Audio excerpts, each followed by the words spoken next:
Hi, Paul. Tell us about the results. Yeah, hi Liam. Here in Dudley, very different story to that in London. The Conservatives held on to the council here. In fact, they started the night with 46 councillors. They finished it with 46 councillors. They still have a healthy majority. So a decent night, you would say, for the Conservatives. For Labour, a little bit of success. They picked up 3 seats overall. So last year, in last year's local elections, they lost 11 seats. They've clawed some of that back.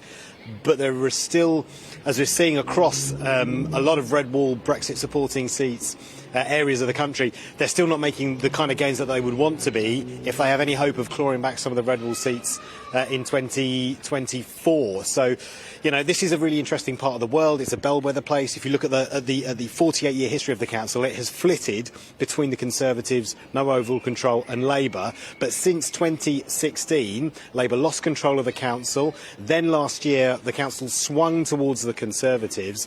And then this year, Labour really have failed to make any really significant progress. I mean, the Labour leader on the council has said that last night was a success, and yeah, it was, compared to last year, it was a success. It couldn't be much worse, given they lost 11 seats last year, but they're still not showing the kind of signs here that are needed for Labour to really show that they are increasing in popularity. We don't forget Dudley North. It swung to the Conservatives, one of the rebel seats in 2019. So if the Conservatives have any chance of trying to get back into Downing Street in 2024, they'll want to retake seats like that.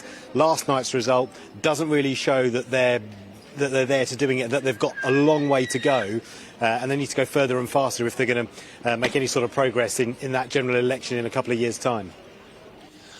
Paul, Gloria said earlier, and I thought this was quite significant, she said that when she and I have discussed whether or not Keir Starmer should apologise to former Labour voters for trying to reverse Brexit, she thought not. Now she's changed her mind and thinks that Keir Starmer should. When you've been out talking to people in Dudley, has Brexit come up among people who previously voted Labour who have now switched to the Tories? Is there still some residual anger there in the Black Country that London Labour, Islington Labour lawyers tried to reverse the Brexit referendum? Do you know what? We haven't picked up on that, and I've also spoken to councillors who've been knocking on a lot of doors, and we spoke to one Labour councillor in particular, actually was a Labour candidate who was one of the few Labour candidates last night who took a ward from the Conservatives.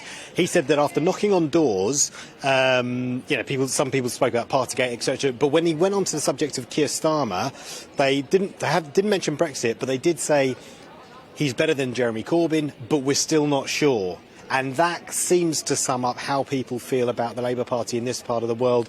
Some are willing to give him a chance. There has been some progress since Jeremy Corbyn, but Keir Starmer still has to go further to really punch through, to really make that kind of increase in popularity that's going to get Labour back anywhere near the top in this part of the world. So I wouldn't say Brexit is really an issue around here. But definitely Keir Starmer has more to do in terms of connecting with voters in this part of the world.